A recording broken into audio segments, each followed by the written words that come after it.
Hello everyone, welcome back to the Dealerchat podcast. Today with James Harding of Chops Garage, myself, Chip at Barrow Motors, and our guest, Stephen Douglas of Really Easy Car Credit. He's a car dealer in Newcastle, kind of specialises in doing credit, complete opposite to me and James, so it's going to be really interesting to speak to you. Stephen is also one of, what would you say, a partner in Dealerway, a new trade-to-trade app off the back of a really successful Facebook group where dealers would trade cars amongst each other. They've now built a very slick looking app. We'll have to try and make sure we can get it up. In fact, you can now get it on desktop, which you couldn't before. That's correct, yes. So we will, I've done my research. So we will do that at some point. But Stephen, Dougie, as he was just saying, this is what his usual nickname is. Thank you so much for coming on. Tell us, in your own words, tell us about your business, because even James was confused when he heard Really Easy Car Credit. You know, he saw you as a finance company, which I guess in a sense you are, but you do stock physical cars. Yes. So before we start, can I swear? Am I allowed to swear? Yeah. No. Just one. I'll swear once and then not again, I promise. So before we start, the company's called Really Easy Car Credit, but it should be called Really Fucking Difficult Car Credit. it's hard work at the moment, isn't it? So Real Easy Car Credit, we're based in Newcastle upon Tyne. We stock anywhere between 60 to 80 cars at any one time, and we're not yet sort of traditional car dealer. So what our class as a traditional car dealer would be someone who advertises on the main platforms, whether that be Auto Trader, whether it be Gumtree, but Motors and all the rest of them. I used to do that. I used to when I started my business many moons ago, but I was a little bit perplexed with what I felt like was the race to the bottom, and there was no price markers back then, but it still felt like you were just you were trying to sell cars the cheapest, and it wasn't for me. And anyways, at the time I was looking into different things I could do. I've tried many different businesses over the last 20 years. A lot of them have failed. But obviously, I've had a couple that have been all right. But and I was looking into seeing what else I could do, and I came across obviously Facebook ads. And at the time, they were really sort of in that infancy. And I really started researching them and looking into them. And I taught myself Facebook ads because what happened at the same time, I got introduced to a company, a finance company who are now defunct, that dissolved rather, and they were called Credit for Cars. I don't know if you've heard of them. C4C they were called back in the day. Anyways, Possibly. basically, Credit for Cars was a very, very deep subprime car finance company, and literally, you've got a Pulse. All right, you're approved. Come down and choose your car.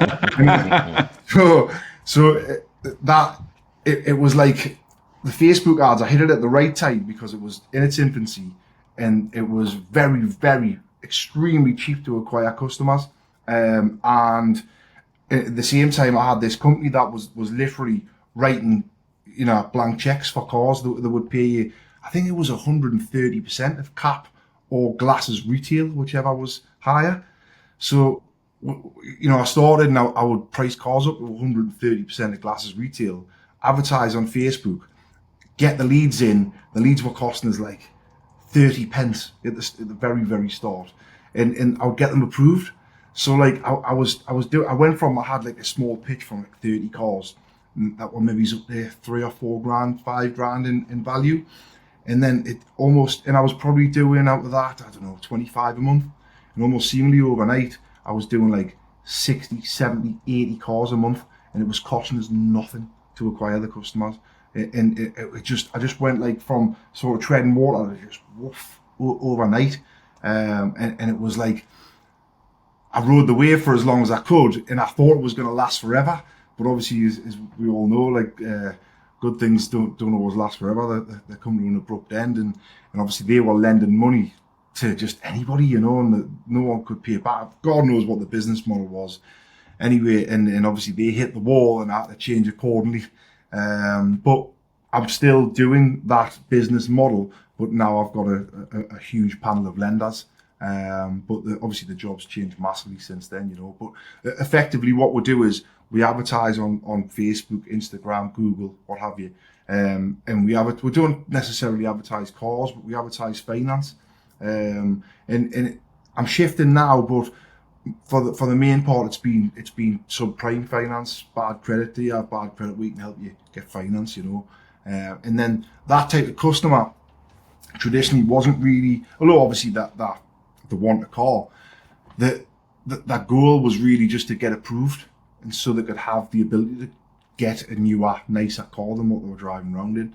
And it was quite, for a long time, it was quite easy to just say, right, well, we've got you approved, and it would just be, oh, I'm approved, oh, I've been declined everywhere else, and you know, come down, we'll book you down for an appointment, and they'd come down and would be like, yeah, well, that's your car.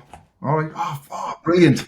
And it would, in all honesty with you, would buy cars back in the day that were, you know, like a green DU Matisse that nobody wanted, but it booked up massively.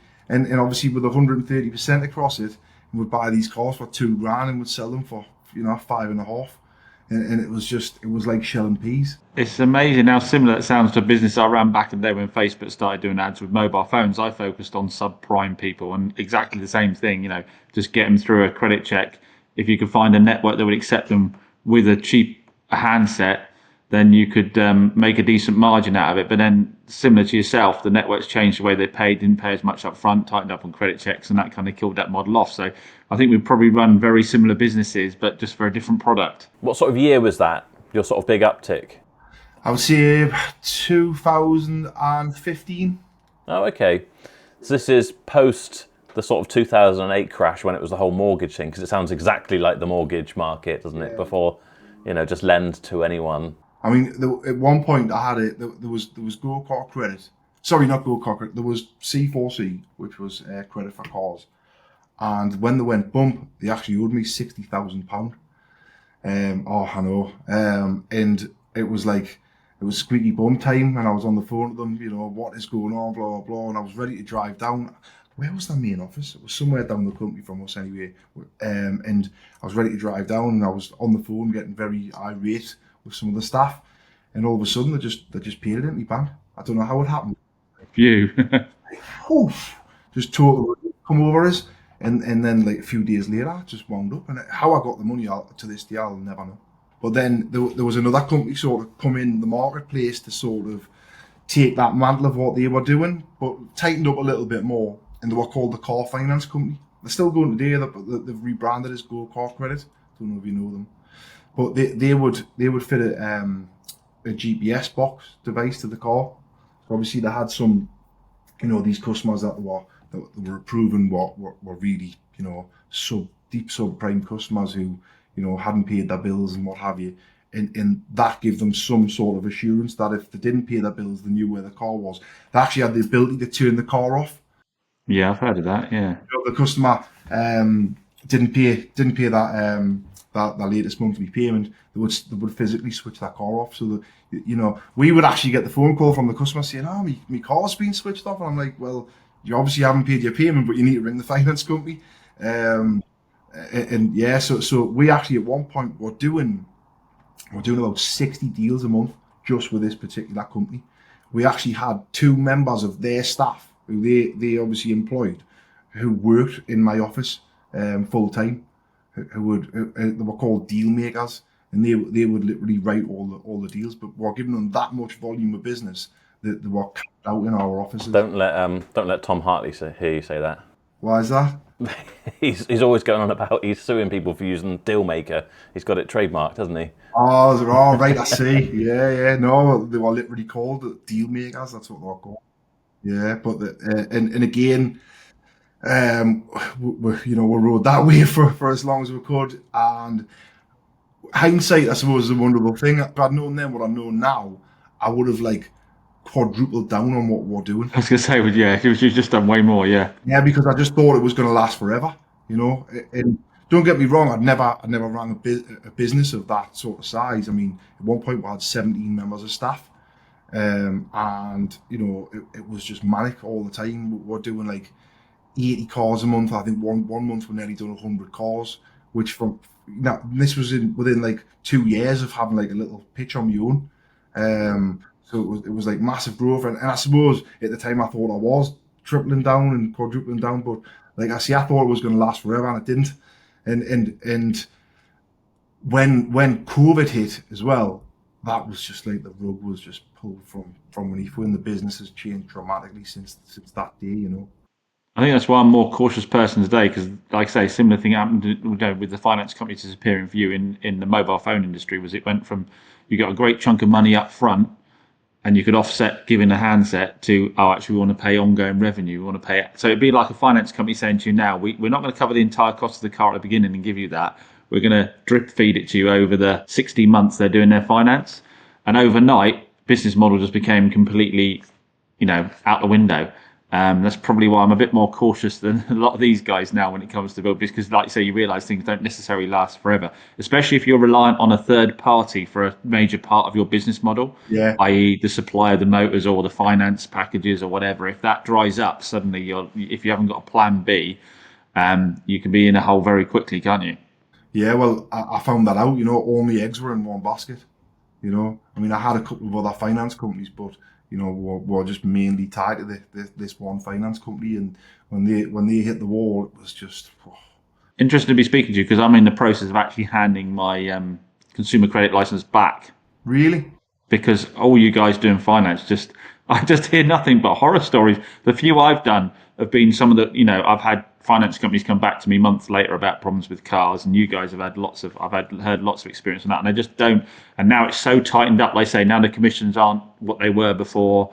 The customer rights are huge. The amount of jumping through hoops you've got to do due diligence beforehand, and in constant like tests and stuff you've got to do. It just doesn't add up for me anymore. Yeah, honestly, James, it's just there's so much red tape now to sell somebody a car. Effectively, all we're doing is selling somebody a car. Yeah, and we're getting treated like, I don't know, like that we're trying to, trying to run a company or something. It's just absolutely. I think the interesting thing is, by now in the comments I can predict we've got lots of people saying, you can't profit off people's, bad credit, or you can't profit off of finance, and you had a gravy train, you're coming off of it now, but if the margin can't be made out of the finance, it has to be put on the car, doesn't it? Yeah, well, in all honesty, James, when back in the day when I was talking about these two particular companies, we didn't actually get any finance commission off them. They didn't pay for it. Oh, right, okay. You just did it for the margin on the car. Did it for the margin on the car. Obviously, we could achieve a bigger margin because they were paying out, like this 120, 130% of cap or glasses retail, and we did it for that. And is it seen as profiteering off, subprime people? Yeah, I suppose it is. But at the end of the day, we're trying to run a business, and we were getting people cars, getting them on the road when, they couldn't. Everybody else is saying no. It's providing a service, Of course. Yeah. Getting them finance that is a massive risk, a huge risk, which is probably why the companies went under. So it's going to come at a cost, I had huge risk doing it when I was doing it with mobiles. My clawbacks every month for people defaulting after you'd help them get a phone was enormous. So you had to make profit out of the ones that did pay their bills, because you had to counteract the ones that weren't. That's just the way that model works, isn't it? Anything subprime works that way. You have to load it up so you can cover those people that inevitably do default. Otherwise, they just wouldn't be given any finance at all, and they wouldn't have a car. It's the screamers as well, though, James. A subprime subprime customer who's got a problem with that car, 9 times out of 10 they're at the lower end of the income bracket, and this car is like the lifeline, and they just don't have any money to spend on it, though. That's the thing No. This is why obviously the FCA have come in now and tightened everything with regards to affordability checks and what have you, which I think evidently is a good thing. But literally, hi, I bought a car for you 9 months ago. All right, okay, yeah, what's the problem? Well, my wing mirrors fell off. It just fell off, yeah. But they'll go on Google or Trustpilot and slag you off to death when you've said, well, look at, don't get me started on reviews. I think they're becoming by the minute less and less, valuable. I just don't think they mean a lot, because they're just used as a weapon against suppliers, aren't they? 100%. Well, certainly like the Google ones or whatever, where there's no You know, if you go on Amazon, it's like it says verified purchase or whatever. But for me, doing YouTube, and probably for James as well, although James is probably less polarizing than me, although I don't know. But, you know, we get bad reviews just for being who we are, something I say in a video. Nothing, never even visited, probably not even ever been to the county of Somerset, but we'll get a bad review.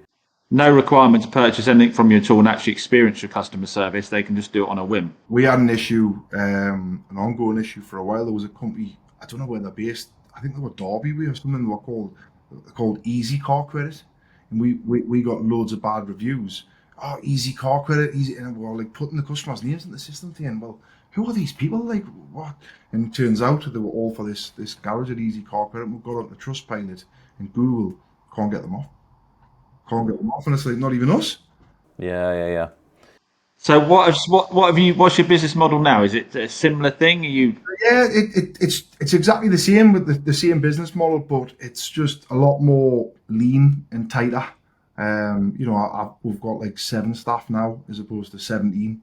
We've got a bit of a different site. We had to move site in COVID, long story, but we've moved to a different site, and I just look after the cost a lot more, although it still does cost a lot of money to open the door. And I guess the main thing is the selection of funders that we've got in place now. You know, we've got a broad spectrum. I think we've got 11 funders, but we're quite unique in the fact that, you know, a lot of dealerships will use, you know, they might have 1 or 2 mainline funders, then they'll use a broker. We're direct with all the funders. Right. So we're almost like our own in-house brokerage inside the dealership. And have you heard of it? Have you heard of AutoConvert? The software. Yeah. So we've been using AutoConvert since it started, and we live inside of AutoConvert, and it's just, you know, manages the leads, the applications. I mean, really, we're trying to aim for like 40 to 50 applications for car finance every day into the business. This is really interesting for me because your model is obviously completely different from mine and a million miles from James's. I always wonder with these kind of, because what is your finance pen? Is it 100%? 100%. 100%. So for the viewers who aren't necessarily car, even I wouldn't have known probably a year ago, but finance pen penetration, how many of your deals are done on finance? So 100% Stephen's doing, because that's the way you're advertising. It makes 100% sense. What you say you got 7 staff. What do they do? Because I feel like your staff setup must be so kind of like admin heavy. Because do you know what? If someone's like, can I sit down and go through I mean, I don't do sales, which is just as well. I got too much on. But if someone wanted to sit down with me and just go through a finance application with me, I'm like, oh, it's going to take forever. And it's just like, I just don't want to do this. Whereas you must be, if you're doing 50, 60 of them a day, it must be so admin intensive. It is, and to be honest, I'm the same. If someone asked to sit down with me and do a car finance application, I wouldn't have a clue because I'm not involved. I mean, obviously I'm involved. I'm responsible for everything, but that's not my day to day. You know, I've got staff that handle that. You know, so it's all admin / sales intense, and then obviously we've got a couple of car valeters as well, and we saw all our mechanical work out, which is a whole of that story. But yeah, it's. I mean, luckily the systems that we've got in place, like AutoConvert being the main one, really sort of we've customized it to a point where it works exactly how we want it to work for us, and it manages all the heavy lifting. To be honest, you know, it sends out automated text messages, automated emails. It doesn't do WhatsApp, but we've got a WhatsApp business API integration with another piece of software, which we find the contact rates with WhatsApp are through the roof, so we rely on that. And obviously, it you know, when we're doing a finance application, so a customer we'll advertise, you know, get your car financed now or drive away in this car today, blah blah, and then the leads will come into AutoConvert. They will automatically assign them to one of the members of staff inside the business. It'll then automatically send an SMS message out to the customers. You know, thanks for your finance application. We're looking into it now. What's the best time to call you? And it'll leave, you know, whoever's dealing with it, the name. It's all automated, and the same with the email. And then it'll pop up on our system to give this customer a ring, and we'll try and ring them. Obviously, if it's during working hours, within 2 minutes, because obviously we're paying so much money to acquire these leads that will need to be all over them. So you don't leave it fully automated. So I'm just interested there because you've decided to put the phone call into the process, and obviously increasingly people don't want to talk to people. Yeah. At the end of the day, presumably these are still people that have been struggling to get finance, are they, as a general rule? Yeah, I mean, as a general rule, I mean, don't get me wrong, we've changed our advertising a little bit now, so we do get people who are a little bit, more primer, and we'll sell cars. So sometimes the people are rated 12.9% and things like that. So there's a variation of it, but mostly it's subprime people. But yeah, the phone call, as well as WhatsApp and SMS and emails and things do work, we still probably do more deals over the phone than anything else. Not only that, you can't do like a full deal over like an email or a text or a WhatsApp. Obviously, compliance-wise, you do have to speak to these Oh, people. okay. You do have to speak to them, right? Recorded phone call, and obviously, are you sure, that you're happy with the payment and all the rest of it, So, and auto convert again manages all that side of it. So everything, we've got like a record of every single touch point that's happened with every customer. All the calls are recorded, all the everything that was sent at this point, which finance company they was sent to, why. Obviously, when you're doing that sort of volume, the FCA are more likely to be interested in you, and you've got to be able to prove, if you're ever to get an investigation or what have you, that you're crossing all the T's and you're dotting all the I's, and you're doing the job properly. Especially with, I mean, you must have seen them, these claims companies flying about now for missold car finance, all the rest of it. And Yeah, sorry to interrupt, but this is the thing for me. This is another thing for me with finance, being long in the tooth. I see every industry boom, and then a few years later, there's an industry in attacking those people and getting all your money back. Yeah. And it's kind of, and because no one's responsible for their own actions anymore. So it doesn't matter what you've purchased, somebody's at fault for you purchasing it and you need your money back. And the way I see it is, I go hell for leather on finance. And then just as I'm ready for retirement, someone comes along and goes, do you ever do a deal on XYZ? You need to get all your money back. And it terrifies the life out of me. It's scary, it is. But again, I could sort of see this coming. And we've been crossing the T's and dotting the I's since day one. Yeah. Like I say, all the data stored in the cloud. We send. I mean, we've been doing this for a few years now, but it's just come to fruition now. When you're doing finance application with someone, dealers out there. There'll be loads of dealers. I don't know whether you do yourselves, but you've got to get that consent for the commission that you're being paid and what have you. We've been doing that for 2 or 3 years, so it's all there. Like touch wood, we don't really have any worries, but we do get a lot of these claims companies or solicitors sending me emails saying, my customer bought a car for you 7 years ago, and they want all the information. And I reply, oh, that's great. I says, unfortunately, we only keep data on file for 6 years, so but it's admin heavy dealing with that as well. And they can't do anything because it's over 6 years. Yeah, basically, yeah. I mean, they can't do anything anyways. We do everything right, So theoretically, at the end of the day, we try our best to do the job right. So, and if you do the job right, I suppose you shouldn't have. They're trying to hoping that you did something wrong at one step, aren't they? So, yeah, it's all speculative, isn't it? But it's very time consuming, I bet, because that's the trouble. It's like, you can pretty much guarantee every deal you've ever done, someone will speculatively do that off being pushed to by one of these solicitors or whatever companies. And I imagine it's very admin heavy, especially if they are within a period of time where you've got to provide all the information. Yeah. Going back to sorry, James, I'm jumping. No, go for it, Joe. I'll give you a chance to talk. Saying, like, obviously, pick up the phone the customer, and kind of deal with them within a couple of minutes. Well, I'd be interested to know what you do out of hours. But secondly, do you think, because Danny Bond, who's DB Automotive, he's got a very sort of social media led, kind of finance heavy. Yeah, I watched the podcast you've done with him. Yeah. Yeah. And he'll be sending messages like saying he's answering stuff on the weekends and whatever. And in this sense, I'm such a bad salesman. A bit like I'm saying, I don't want to sit down and do documents with people and things like that. But I've always been. If someone put someone in front of me and I'll sell them something, I'm quite amenable and whatever, that sort of thing.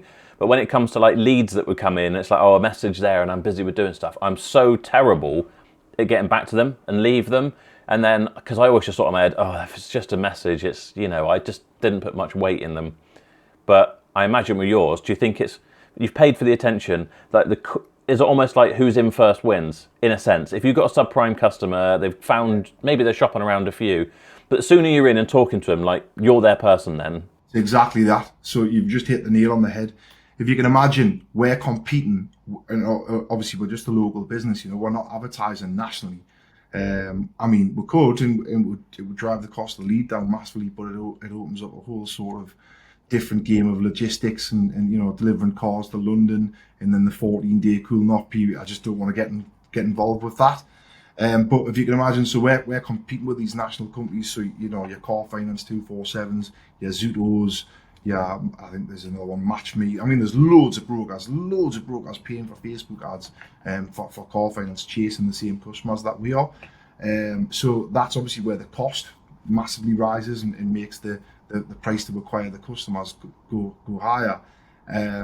But yeah, if you can imagine a customer who doesn't have the best credit history, and what happens is they've seen an ad on Facebook for Car Finance, whether it be my ad, whether it be 247s, whether it be somebody else, and they'll fill out an application form for Car Finance, and they'll put it in, and then all of a sudden, five seconds later, when they go back on their Facebook feed, because everyone's using Facebook for the advertising, remarketing, all got that Facebook pixel firing the remarketing out.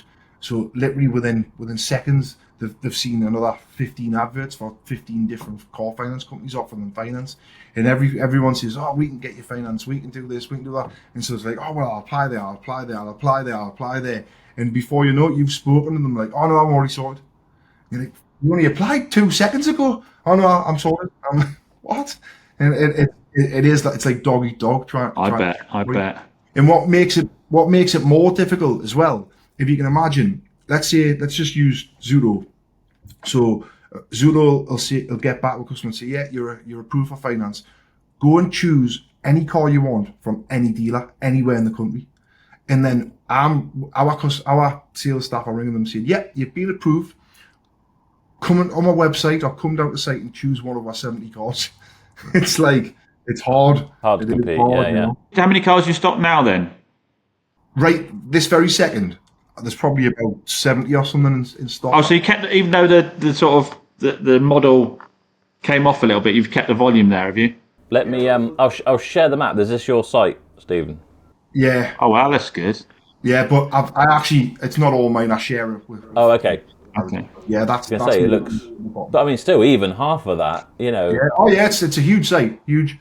I mean, our section, I can probably get like 100 odd cars on if we want to do, but we've got them all. So which end are you, top or bottom? Towards the main road at the bottom. Yeah, it looks nice and smart there.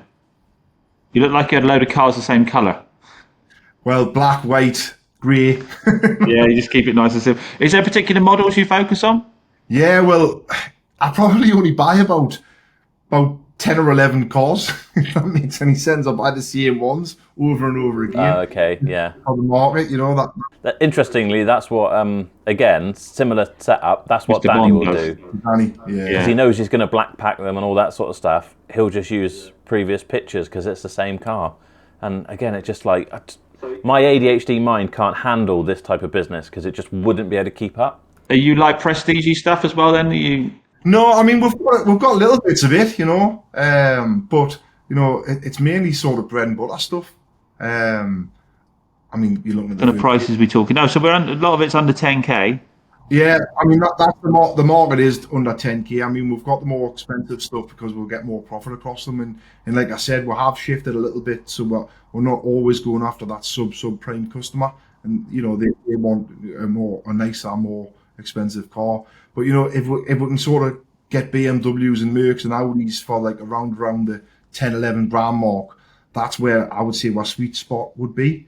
But I would say most of the business is like 8 to 9 grand Insignias, Astras, Focuses, quite family stuff. Yeah, Cougars, that kind of stuff, And what's your sort of mileage limit? Where would you sell to mileage? We stock up to 10 years old, up to 90,000 miles.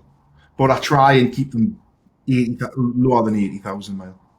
That's that lovely i30. You can't beat an i30. Where are you getting your stock out of interest then? Well, I used to buy everything out of BCA in Mannheim, Yeah.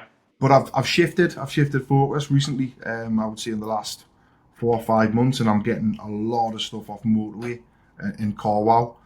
We're hearing a lot of that from the finance guys, more so than like Joe and I don't really. You don't do motorway, really, do you, Joe?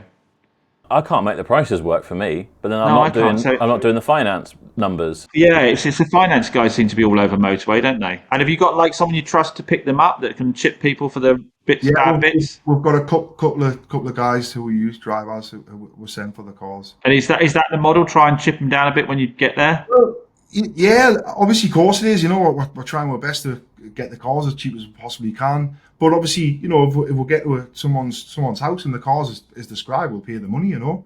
Yeah, yeah, but very rarely is, isn't Yeah, it? it's not usually, is it? I'm It's not. just got a couple of car park things, and it's immaculate otherwise, and all the wheels are curved to hell, and it's got like a PDRs all over it. Yeah. Yeah. So yeah, it's hard. It's every aspect of this bloody job is hard. You know, And expensive. and expensive. You know, I don't think the general public from the outside realize how difficult it is to run a used car sales operation. It's like You still get it. I put a video out on a car the other day, and I purchased it for I think just under £1,500 from auction, and I said it was going to go up for 3,995, and the guy messaged me and said, "I understand you need to make a profit, but more than doubling your money." And I said, "How can you have watched all of my videos and think it is as simple as?" Because he said he was an avid viewer, as simple as taking one figure from the other. They just have absolutely no idea of the associated costs. no, no, they don't. I mean, even my close friends and what have you, they just think, do nothing. Think, oh, buy a couple of cars and sell them sitting on your backside. I'm like, oh yeah, it's that easy. Yeah, Yeah. Well, In the they trouble is, come, you out they can do it go. off your That's it. driveway. You can off your driveway. You can. You could sell a few cars off your driveway and think this job is the easiest job in the world. But you've got nobody coming back. You've got no overheads. You've got no warranty claims. All of these things. You've got no VAT. So No you think staff. that and you buy something cheap for say 2 grand, and you manage to get it out the door at 4 grand. And after a few costs, you've made £1,500. You think, well, £1,500 a car. If I did 20 of these now, I'm making an absolute killing, aren't I? Well, now try and source 20 cars at that margin. Try and prep 20 cars, pay the VAT on them, pay your income tax off of it. It's not that simple. no, it's not. It's not. It's just becoming. There's more and more people. The amount of people I speak to at the minute, and they're just like, just the last 6 months, year has been hard. Do you know what I mean? The job's become so hard. It's not just that maybe it's slowed down a little bit, or the market's a bit up and down, as we were probably saying before we came on, but just customers, finance companies, all of it is just so hard. I think all industries tend to go through this. Tend to be industries that come up, and there's an opportunity to make good money at them. And as more people come on board, and more regulation comes on board, the opportunity to make the money diminishes, and then it's survival of the fittest. You're left with less options. But I don't think that sometimes actually can be not at the consumer's benefit, because, like I say, if you can't subsidise a car's value with getting decent finance commission off of it, and you've got to sell the car at full whack, there's nobody out there just selling it. What's the expression that sheet usually not just selling them, not making profit off the metal, are you? Off all the add-ons and everything else. Well, that's a whole other model again, isn't it? I mean, It's a whole other model again, isn't it? So it's yeah, I think the fees for auction houses seem to be going up and up and up. So unless somebody comes in and really disrupts things and starts offering out really good finance commissions or cars with really good reports at auction and really low fees, it will it will actually become like I say, very much survival of the fittest, won't it, on this one? We'll be working to smaller margins, perhaps a lot of your competitors will disappear overnight. But I think that's happening now. I do. I think that's happening now. I genuinely do. I honestly think. I think in 10 years' time, I think the little man car dealer with 20 or 30 cars is going to really diminish in the country. I think we're going to be left with these big car supermarkets, and it's worrying. It's frightening. It's scary. You Yeah, can't. I mean, if you just think about like the overheads involved with running a smaller business, like you're not if you're not paying rates. You know, you're getting free rates. You're probably not going to anymore. Your rates are going to go up for it. Your rent's going to go up. Your bloody electric and all that sort of stuff's all going up for everything. So, you know, the amount of money you've then got to make from all this stuff, then you've got to give them more of a warranty, and you're not allowed to make as much finance commission anymore. What's a base Auto Trader package now for like 20 cars? What's that run at? What's that? $2.5 grand. £2 grand. And what's a cap account if you want to get your cars valued? Starts at what, about £1,000 a month for 500 valuations or something. But I think it's something like £1,000 a month for 500 valuations through the year or something stupid. So you have 42 grand just to have Auto Trader and cap for 20 cars. 42 grand a year just for Auto Trader and cap. Then you've got your premises. Let's say you've got a stonking deal on your premises, and you're going to be at, say, 18 grand. What are we now up to 60k before we sold a car? 60k. If you've got £250,000 kicking around, you're probably going to want stock in finance. So you're going to be paying at like what, 11% or something. I don't know. Probably on £250,000, you'd probably spend 4 or 5 grand a month if you were using it all. So we're up to 70k, and we haven't done a car yet. And all we've done is sort our finance, sort our premises, be able to value the cars, and be able to advertise the cars. We haven't got any staff yet. Insurance is through the roof now as well. So insurance. That's going to cost you. Road risk you probably get now is what, I don't know, a couple of grand. I don't know. Yeah, a couple of grand. Yeah, I'm paying a couple of grand just for my small business, and then we've got to employ a couple of people to valet the cars. So we're talking 30 plus that. We're up to 100k.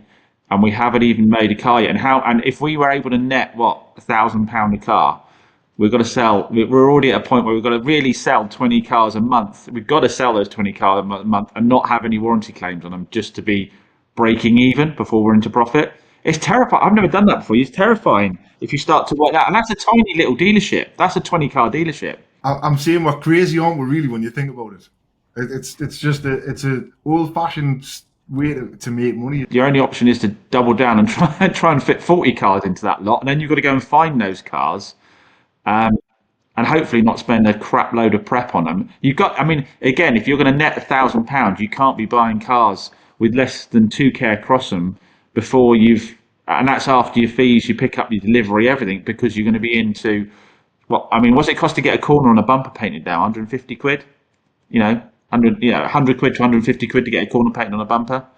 You got your wheel refurb, and you've got an MOT. You're gonna have to put a new MOT on it. And I don't know about you guys, but I don't care how good a car is. It never costs you less than 500 quid to MOT a car now. They never just go straight through, do they? Yours don't, but yeah. You've got to take the advisories off it, haven't you? So there's an advisories for discs and pads getting close. Just a set of discs and pads will set you back that. So yeah, you've got to have a minimum 2k across a car.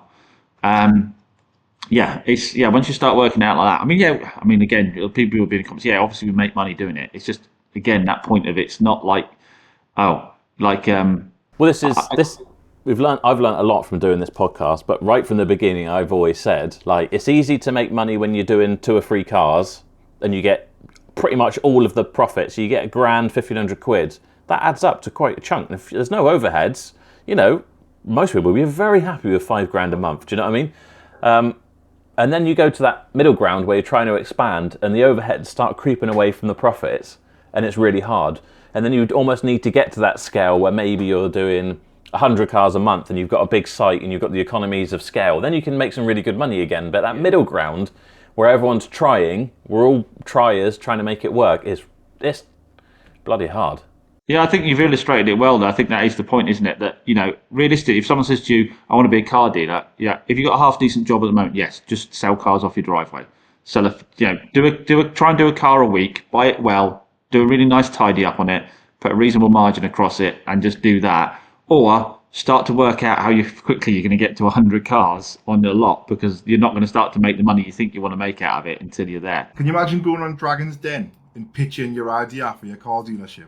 They'd laugh at you, wouldn't so it? what's my Mike liability? Brewer said, actually, he used that exact same analogy. Who was that, sorry? Mike Brewer. Oh, did he? Yeah, Mike Brewer said that, exactly that, yeah. So what's our liability for this used product? Oh, well, it could be up to 5 years if we financed it. Okay, but we're going to make funny out of the finance. Well, I don't know, because, all that can be clawed back as well. And, and we've got to go jump through all these hoops in order to be able to sell it. Yeah. The value of the stock goes down every month. And we'll be lucky to get 2% at the end of the year of revenue, And it's easy to find this stock then. No, it's not. No, it's not easy to find. How about acquiring customers? How cheap is that? Well, And then if you sell 50 cars a month, that means for 6 months you've got to look after 300 people's cars driving around at 7 miles an hour, hitting potholes, crashing into each other and God knows what. We're insane. It's Yeah, just and the public hate you and think you're yeah. I was crazy. going to say, yeah. Well, we'll be able to sell this business on with goodwill, won't we? Well, no, we'll have a load of reviews online saying what sort of scumbags we are because we didn't replace something after 6 months. It's brilliant. You can only laugh at it, really, can't you? But yet it drags people. I know people who've left the trade and they've come back and this is I just love it. And I'm like, what? It's crazy. It keeps you and drags you in. And I think it's so difficult because if you do try and start something else and you haven't got this big business around you, you're like, well, I'm gonna sell sweets from a sweet shop. All right, how many sweets you got to sell to make 100 quid? Well, I'm gonna sell 1,000 sweets. But I can sell a car and have off my driveway and make 600 quid, and it's just quick and it's easy and it's done. And that's why it's so difficult to get out of it. I think for a lot of people. The potential is there, and you kind of convince yourself, doesn't it? It's what I always have said to. How did I sort of? I don't know how I worded it, but basically, that's what I was trying to say. Is the reason I got into car sales was because I think it would be an easy way to make money. That's what I thought. Because you look at a car and you think, I can spin £1,000 profit off that, and you just, like you say, you just multiply that. We'll just get busier, and you think it's really easy, and maybe you just don't. It's hard to convince yourself that that's not the case when you want to scale it. If you want to do a few off your driveway, yeah, that's great. But Can you imagine all these old boys that lived in the time when there was no Consumer Rights Act, there was no website telling people what cars were worth. There was no no MOT mileage record. So if you just got rid of the service history and whatever, then there was no record. They'd have to drill out. Exactly. Yeah, you boys had it away. You should, like you said earlier, you should have been doing 500 cars a month, didn't you? Really? But obviously, I guess there wasn't the opportunity to sell nationwide and all that kind of stuff, was there? You just described me dad and his friends. Yeah. Dad was in the motor trade. He's like a And it's those buggers that have got the reputation that we now automatically get for selling cars.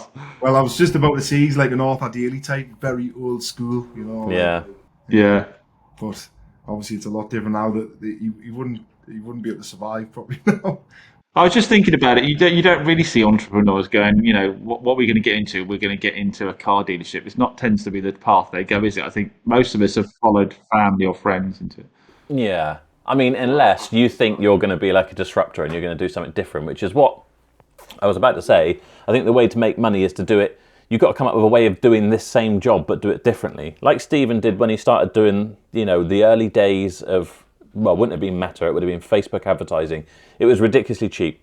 Car dealers aren't doing that because they just want to chuck it on Auto Trader. It's costing them thousands and thousands, but that's where you can make money, isn't it? Trying to advertise somewhere else, trying to provide the money in a different way. This is what I think the disruptor is, though. And I was having this conversation with Stephen before we started. I think the disruptor is people in businesses not paying anyone for marketing and doing it all for free on social media platforms. I was saying, get yourself on TikTok, video your deals as you sort deals out for people that were struggling elsewhere. Get it done. Get someone recording the cars as they come in. Unless someone comes along and really does do a good job of displacing people like Auto Trader, and at the end of the day, I don't think anybody really can. I imagine they would come on and tell us their overheads are massive as well. But yeah, I think it's getting basically the only opportunity I see at the moment is free marketing, which is pretty much what we all do with our YouTube channels, isn't it? It creates us sales, it creates us stock, and it's free because we actually get paid for putting the videos out by the YouTube as well. Do you know what? It dawned on me yesterday. Yesterday. I put a query in, like, I want to drop my Auto Trader package. So we pay for like 30 plus or whatever it is. And I was like, I just want 10, or I want the base package basically. So I've still got the data and all that sort of stuff, but I'm just going to advertise other ways. So paying that saving those 20 cars is about £2,500. I can spend a month, and I can spend 300 quid on car gurus, which everyone's saying they're actually doing quite good now. So we'll try that. But I'm also going to do more of like the social media type stuff, spending a bit of money on Meta. It takes some commitment, and it's not as easy as just putting your car on Auto Trader. I think if I had your business model, in all honesty, for if you're taking £2,500 spend out of Facebook, out of Auto Trader, and you're going to put a few hundred quid into car gurus, and then what into Facebook? Would you think? How much do you reckon? I don't mind putting the same amount of money back in. Yeah, I don't know. I think you'll not even scratch the surface with anything, mate. I think it'll be difficult. Yeah. Honestly, just Yeah, you've got to put such. The only thing with ads is you've got to put such a lump in to work out. Even before you work out what ads are going to work, you're sprogging a lot of cash first, aren't you? You're testing all the time. You're constantly testing what gets the best click-through rates, and what converts and what doesn't. And just that budget, I'll be honest with you, mate. I don't think it's enough. No, I agree. I'm not. Yeah, I don't know. The thing is, what I was trying to think is, I spend a lot of money on marketing, really, and I feel like if there's anyone that doesn't need marketing, or me and James, what I spend like five grand a month on Auto Trader, and they might get, let's say, 150, 200,000 advert views. I don't really know, but let's just say it's that figure. But if I'm getting 1.5 million views on YouTube per month, and I can try and use some of that, and do you know what I find is we track where everyone finds the car, so we've got quite a high percentage that's website. So we assume that that's probably they've found us through social media or something else or whatever. But there are Auto Trader ones as well. But then we'll find the ones that are Auto Trader, they'll sit there and be like, oh yeah, I saw you on YouTube first, and that's why I came. That's why it's not really an Auto Trader. They've had a bloody easy ride there. That's just where they've searched for the car to find us. You know what I would do if I was you, because I'm forgetting you've got this huge YouTube following. I think you're in a great position, me. What I would do if I was you, your YouTube, there'll be a way. I've never done it, but I'm assuming there'll be a way to get the all your viewers from YouTube remarketed to on Facebook. So you're providing all the value that you provide already on YouTube to all your audience, and then you're going to take that audience, you're going to put that audience into Facebook, and then you're going to sell to that audience because you've already provided all the value at the front end on YouTube. I see what you're saying. Yeah, you build up all this trust, all this the transparency of who you are. People like you, and I think you.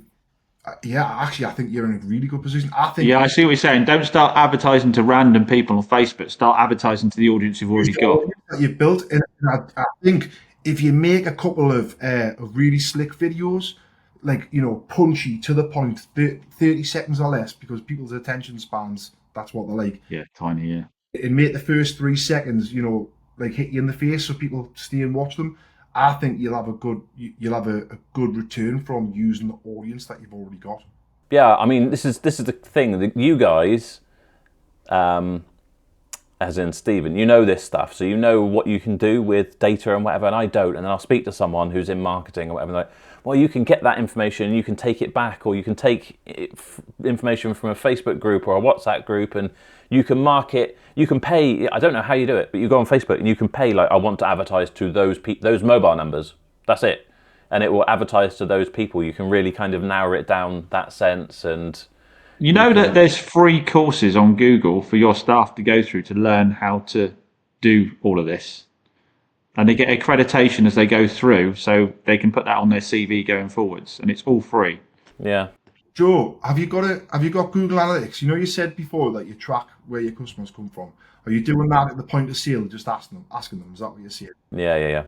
Well, I think for you, especially with your YouTube following, you need to install Google Analytics on your website. Google Analytics will tell you for certain where those visitors are coming from. We're with 67 Degrees, so that, do you know what? This just shows what a dinosaur and a useless idiot I am, because they send me a report and I just don't even bother looking at it. Oh, you need to look at it. And I'm just an idiot when it comes to Degrees will definitely, if you speak to them, they'll install Google Analytics on your website. And you need to have a Facebook pixel installed on your website as well. If you're going to do anything on Facebook, you need to have the Facebook pixel there as well. Joe, I'll tell you what, when I clear me diary up a month or so, I'll come down and see you. I'll show you how to do it. Yeah, you're on. It's a date. It's not hard. Right. It's important for everyone out there to get their head around this as well, isn't it? Because so many people are paying for marketing left, right, and centre. They need to be making sure that when it hits their site, they know where it's coming from. They need to see the journey someone's making through their site. Because you might not realise that. So you can look at like abandonment as well, can't you? You can see like when they get to a certain point in your form, they're bailing, or when they get to a certain page on your website, they're bailing, and you can then look at what do I need to tweak there, and these percentages can all add up, can't they? For starters, are they landing on your homepage rather than directly into the car they were looking at? That kind of thing. That can lose you a lot of conversions. Well, I'm just looking at the report here. The problem is I can't. I'll see if I can share it, but I can't. I can't figure out how to zoom it at the minute. Do you know if you'd had all this set up from the start as well, Joe? Like, the finance deals that you do, especially. So, or I suppose any customer that you've sold a car to, realistically, customers hold on to cars for 2 to 2.5 years. You could be remarketing to those customers specifically, that very small selection of customers that you've got the data on, and just create a video. Is it time for a new car, sort of thing? Yeah, and it works. It works, mate. Yeah. Well, this is the thing I was going to ask you as well. Again, it's just areas that I am terrible in, like sort of like dead leads, like really cold leads that have gone cold, and some people say you need to go through those, and I've always been like, oh no, it's been a week. They're not going to be interested. They'll have found something else. But if I ever get the team to go through it, and we'll get a deal out of one or two of them, and you're like, bloody hell, that was a deal that was just completely dead in the water, and just because we phoned them up and got a conversation going again, they're like, oh yeah, we were interested in that car. And you would have thought after a week they've given up and they've bought something else, but actually they're still like, oh yeah, I've been busy and whatever, and like, okay, cool, yeah, well, when can I book a viewing? Get the viewing done, and you sell a car, and it blows my mind. Yeah, we used to rerun data all the time. You know what we do all right out of? Email. So obviously every single customer that we take in will get their email address, which you need to be doing. And if you use like an email thing like MailChimp or something, just send out a weekly stock update every week, once a week, just to your email list. Say new cars in stock, and then list 10 cars and have links to your website. You'll sell cars from it.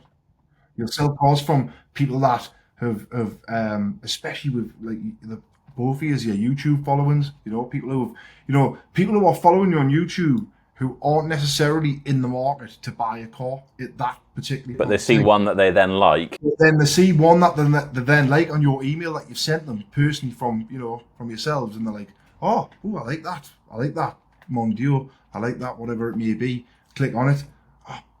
Joe, he's a good guy, Joe. That could be, yeah, we could make that work, sort of thing. Yeah, 100%. I think that's a really important point you just made there as well, is that so many, again, people are paying for all these platforms to get traffic to their sites, that once you're there, you need to capture that data so you don't really have to repay for them again, and you can keep remarketing to it. So, there's some value in the fact that if you can get them to your site and get them to fill in some kind of form that allows you to email, broadcast, or whatever to them, there's a bit more return out of that advertising spend you're making. I mean, we've got tens of thousands of people who've come to carsboughtformore.com. Same, I tried to do it at my raffle website. I tried to set up WhatsApp Business to send out like reminders like, oh, this watch has just gone live or whatever. But I mean, I must have done it wrong. I'm such a technophobe, this is a problem, because it just like banned my account immediately, and I must have broken some rule somehow, but I just didn't even know how. How is that business going then, Joe? You're a busy boy, really, aren't you, doing lots of these things like competitions and giveaways? How are you finding that? It's not like a business in its own right. Do you know what I mean? It's okay because it's off the back of with a lot of things. Like the car buying site is great, and we're trying to kind of like expand that a little bit because I just don't have the money to buy the amount of cars that get offered. And sorry, Joe, where are you advertising that then?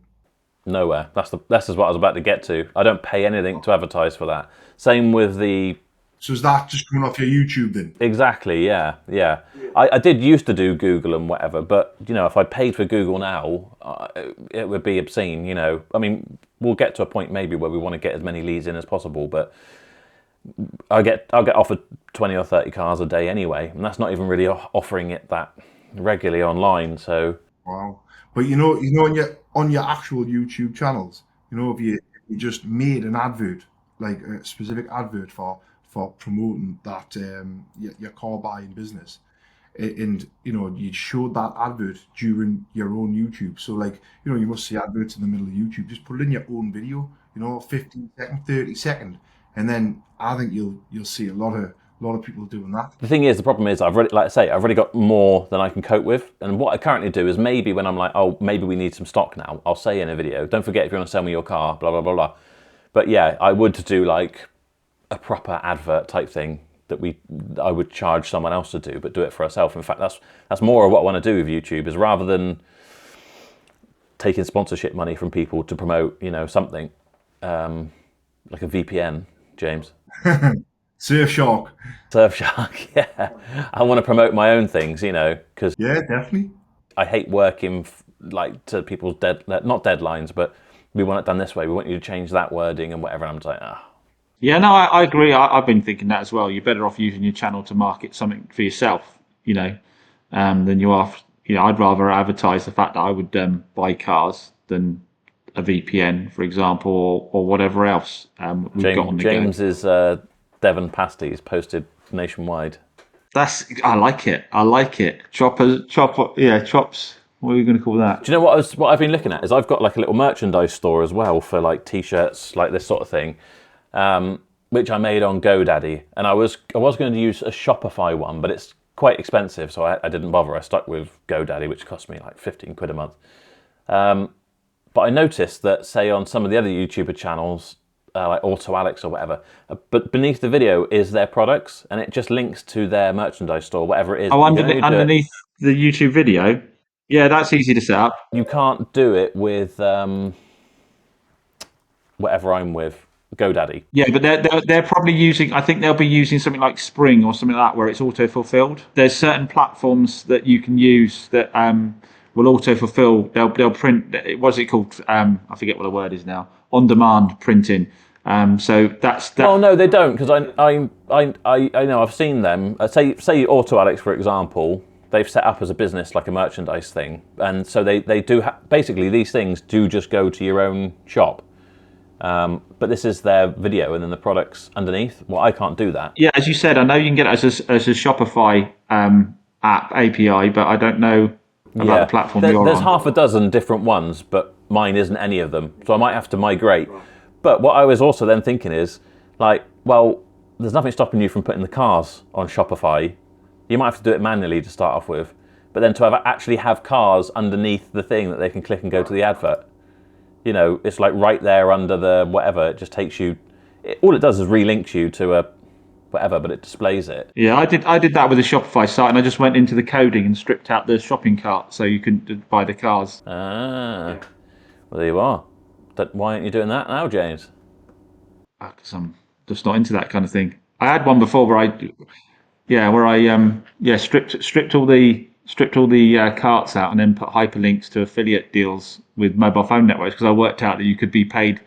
They were paying like £90 for a direct referral, and there was no liability. It'd be like us selling a car and having no liability for it afterwards. They did their own credit checks, which were a lot lighter than they were as a dealer. Anyway, I digress into something completely different. But yeah, you can bug around with Shopify sites. If you get into the coding in the background, you can delete elements of it out and put bits in. There's a million and one things we could do in it. I think this is what we need to do. So this year I've already made big changes. I made like a staff handbook, and I'm going to have like a prep center separate, and we're going to have a real like literal process, step by step. Every car has to go through this process, and it's going to slow us up to start off with, but eventually. I think that's what, if you're feeling like, I just hear it from every angle at the minute. I'm struggling at the minute. It seems rubbish at the minute. I'm just struggling to buy cars, or I'm struggling to sell cars. Some people are flying away, but they can't replace the cars, and Yeah, and this is a point I was going to make, is going back to our point about marketing and disruption, and that I think realistically, I think a lot of businesses need to look at how much they're spending with all these platforms and say, and we were discussing this earlier, if I go and get a media student who's come out of college, come out of uni, and I pay them whatever it is, 18, 20, and because we've got no presence on TikTok at the moment, we've got no presence on Instagram, we've got no presence on Facebook, not the paid stuff, just get them producing content for you. We've got no presence on YouTube, just get them producing content. Doesn't need to be complex. You could generate a lot of stuff for not a lot of money, a lot of interest business. Like I say, you might bring you stock in, might sell you stock. I think that's underestimated by a lot of companies, and it's not complex stuff to do. It's just another wage, though, isn't it? It's another cost against the business. When it's all. Yeah, we're talking about how much it's costing for a basic auto trader package is like $2,500 a month. It's one of those things, isn't it? It's like nothing ventured, nothing gained. Employing someone always feels risky, whereas auto trader you can turn off month by month. But then you can, if you got someone in part time, 0 hours, like let's try this, let's see if. But the one thing I would say is I want to do a video on how to use YouTube to market your business and whatever. And obviously there's probably a million and one things that I don't know. But the main thing is, and I've always said, even before I did YouTube, was like, I want to have pictures of inside the dealership, inside where people sit down and do the paperwork, outside of the cars, so that people feel like they've already seen the place before they get there. Because you know what it's like, people don't want to turn up and not know what they're expecting these days. They just want to know everything in advance because they can look it up on their phone. But I think it's the same when it comes to doing YouTube or TikTok or any of those sorts of things, is if people feel like they've made a personal connection with you and they know you, then they're so much more confident and comfortable with the idea of doing business with you than just seeing a car online, have no idea who they're going to turn up to.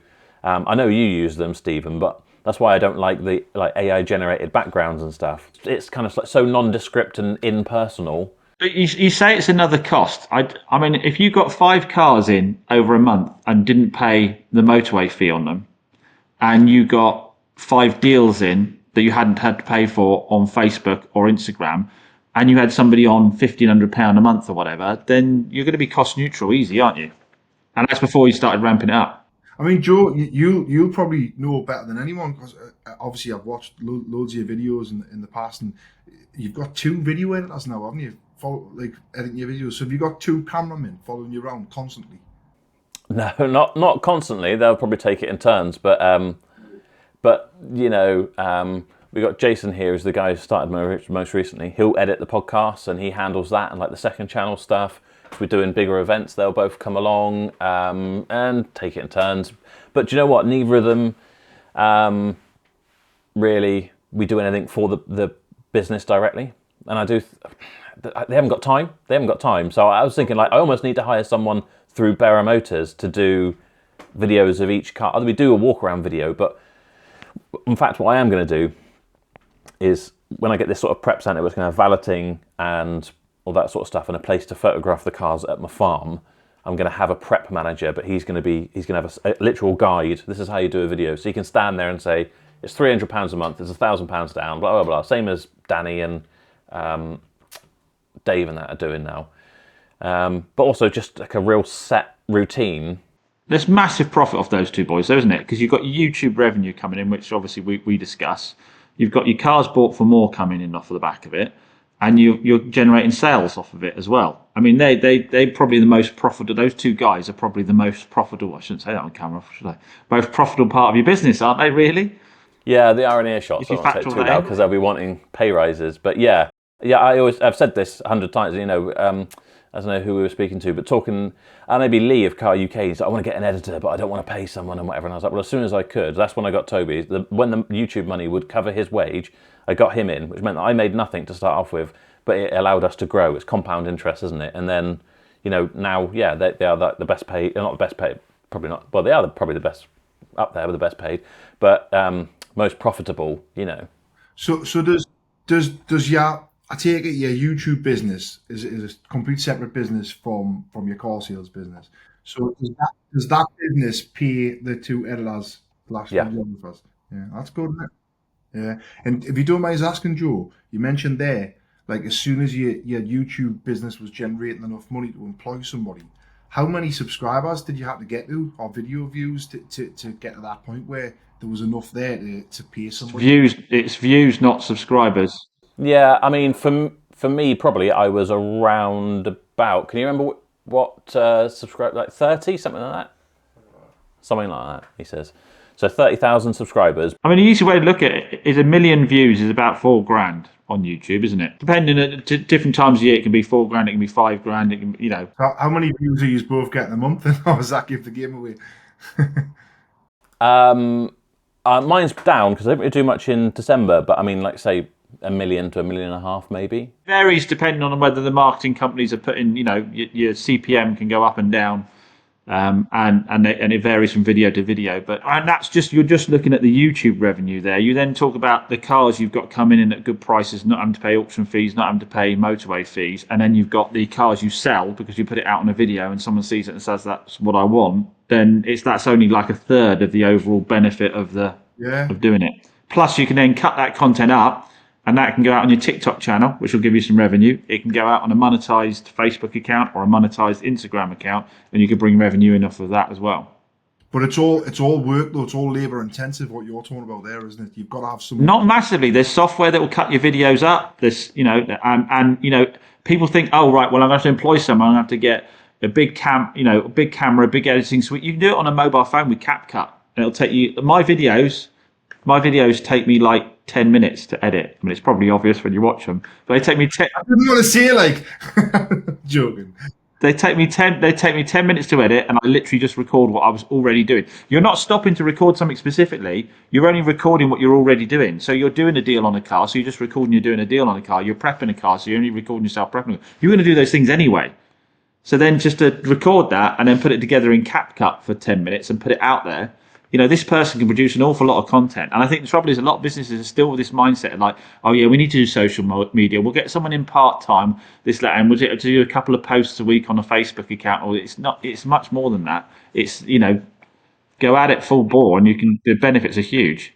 You're already paying loads in advertising, so it's just say, I mean, I don't know what your adverts look like because I don't really know how I'd look up your adverts, but if it's like, here's a car and you can get credit and all that sort of stuff, but if you could, again, it's going to pop up on websites and places around, but if someone's scrolling through TikTok or Instagram or whatever, and not pop someone saying, this car, blah, blah, blah, or only whatever the catch is, it's 300 quid or it's 10%, whatever you think the headline attention grabber is. Again, it's just like when it's on Facebook, it's like hitting them when they're not thinking about buying a car. It's like when that mailing thing, they're not thinking about buying a car, but it's like, oh, actually, I really like that sort of thing. But would you rather spend, let's say your budget, it isn't, your budget's going to be huge, but let's say your budget is $4,000 for the month on advertising. Would you rather spend $4,000 on some still pictures of some cars that you've got in stock, or spend $2,000 on someone who's talking about the car and like walking around it and showing the features and actually getting someone in the idea of like, actually, I really like the look of that inside and whatever.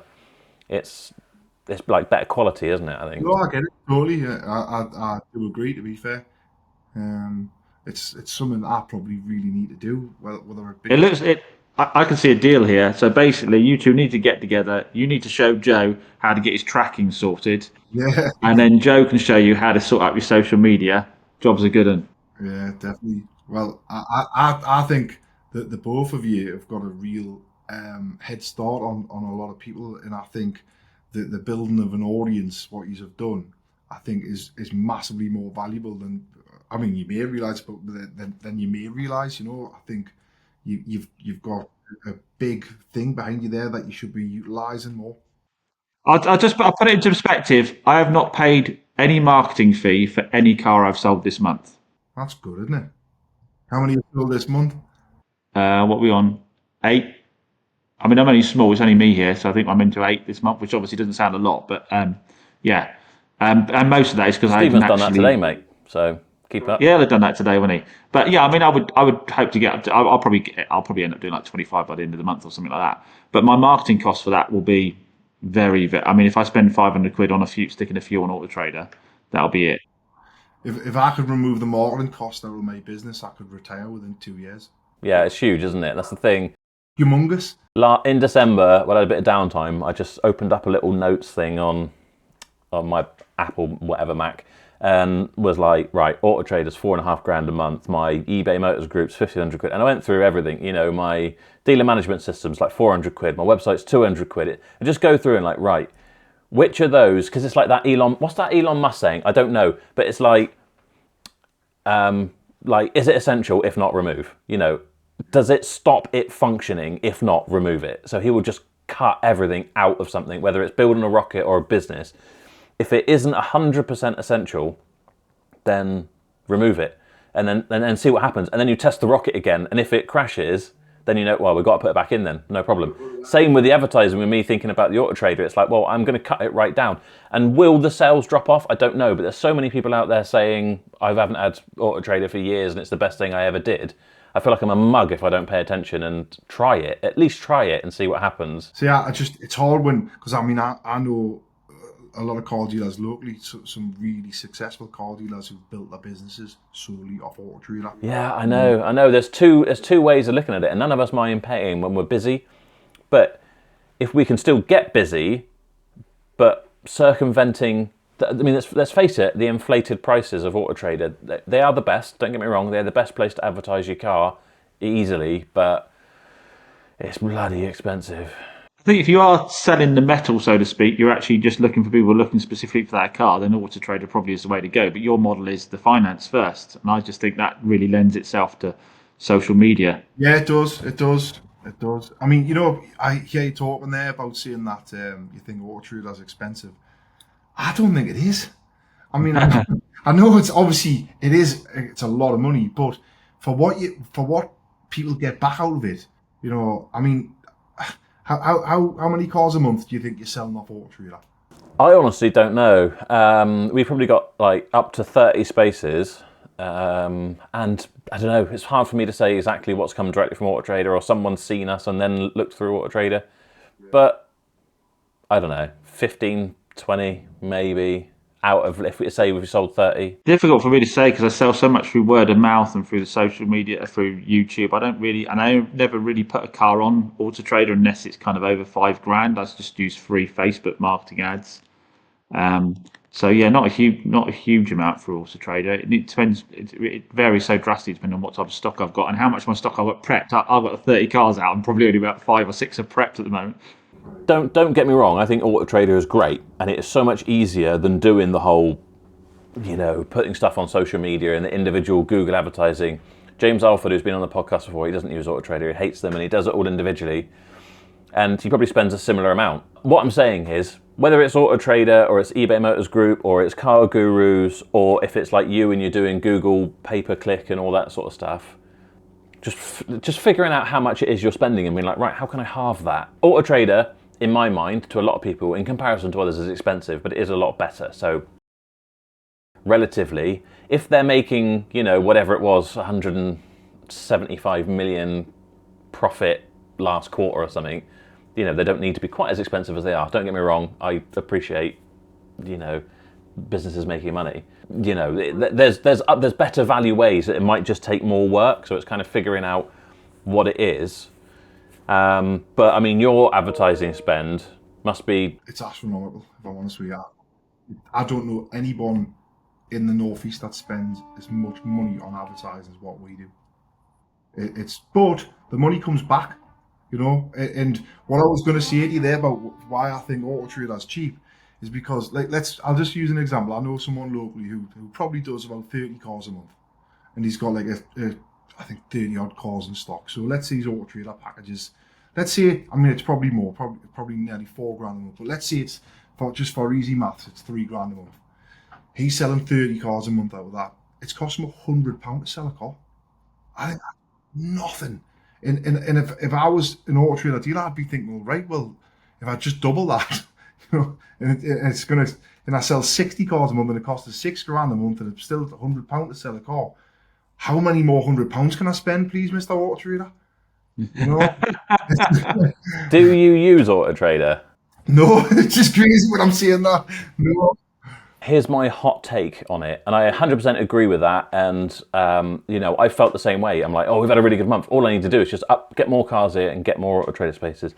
It's exactly what I used to listen to Jamie Capel on Dave's podcast years ago, and he was like, I'm at 120 cars, and I've just upped my package to 120 cars. But I'm thinking, I could go up to 140. I've got the stock. I could do it, and I would sell more cars. What I find with Auto Trader. And I don't know how it compares to other advertising avenues, but Auto Trader, there's something going on the algorithm. It's not, if it was a simple case of your results were within a set boundary, the same all the time, consistent, 100%, I would pay the money, no questions asked. If I knew that I had 30 advertising spots and I would sell that many cars that month, if they were all prepped and I'd done my end, great. But what happens is you don't hear anything, and then you're paying the money and you don't really hear it much. It really slows down for a couple of months. You only sell a third of what you should. And then... Let me guess, it peaks in a month or two before new renewal rate? Well, not just necessarily that, but it's just the things that really give it away that it's not a level playing field in a sense is that you won't have anything on a car for a month or two, and you're thinking about cutting the price or whatever. And then all of a sudden, you'll get like 5 inquiries on it in one night from different people all over the country. Yeah. That isn't coincidence. There is no, and that happens all the time. And it's like something with the algorithm has happened and put that car in front of people, and now all of a sudden so what's been happening with it the last 2 months? Because those people, they tell us that those people spend a couple of weeks looking for a car on Auto Trader, You're telling it hasn't popped up, and all of a sudden, all on the same night, they're going to. What do you think it is? What are the? I just think they just rotate the. I don't know, something to do with the algorithm. But my car might have come. There's so many pages of cars that maybe mine suddenly come in that first 2 pages, the ones that people are actually looking at, and then the rest of the time it's been on page 7. Is it not though that the certain cars that you sell all of a sudden? Is it not because what's happening is the customers in the market are looking for a particular car, and then all of a sudden your car might have been the second most desirable, and then the first one's just sold. So then now yours becomes the most desirable. Is that not what it is? Could it not be It could be the algorithm just really does punt yours to the top if someone who's been looking at it. So it just happens to be that day a couple of people looked at it, so suddenly it punts it to the top, and now more people are looking at it. So suddenly you start to get inquiries through. If no one's looking at it, it punts it further down the results. But I do think in this day and age, with like you'll know about it, Steve, the money that can be generated from marketing. Someone could start a platform up and give dealers like really minimal cost marketing for cars and just sell all that banner space all over the rest of the site and just subsidize the entire thing off of that. The thing is, James, obviously, as I well know, trying to get a platform off the ground for the motor trade is very difficult. Yeah, you have to have a load of funding behind you to get it off the ground first, because you're gonna have to advertise on TV like hell for like a prolonged period of time to get the traffic there, aren't you? Yeah, and that's the problem. Trying to get dealers to change their habits is a very, very difficult thing to do. Yeah, or anyone. That's the thing. I guess then it would be the consumers, wouldn't it? More than anything, it would be getting the consumers to go there and look. Yeah, well, that as well. You know, you've got to have the. As soon as you get all the traffic, then yeah. I mean, we found that when we've you mentioned earlier about Dealerway, when we switched from the Facebook group to launching the platform and the app, trying to get people to change their habits from looking at Facebook for cars to looking on an app. We didn't realise how hard that would be, and we thought we'd just start with a bang, and we haven't. We're getting there, but it's trying to get anyone in the motor trade to change any habit, because I think a lot of people are just sort of habitual creatures, and it's just, oh, that works, I'm going to keep doing that, when there's probably a load of other better options out there for people to look at, but we're all avoiding frog syndrome, isn't it? They just keep at the same thing, even though it's getting more and more painful. It's keep the same thing. Yeah, this is why I was saying earlier, you need to try something new. The same with all this stuff, you need to try something new. I'll bring Dealerway up now that you've got it on desktop, because it kind of baffles my mind as well, because it's obviously a really slick looking website. Easily as slick as Motorway or CarWow or whatever, and obviously dealers can list cars for, that's one of Scott's there, isn't it? I would much rather look for cars this way than Facebook or a WhatsApp group, and WhatsApp groups are really popular as well. Just people just posting like that. For me, it just goes past. Oh, you don't know where you are, do you?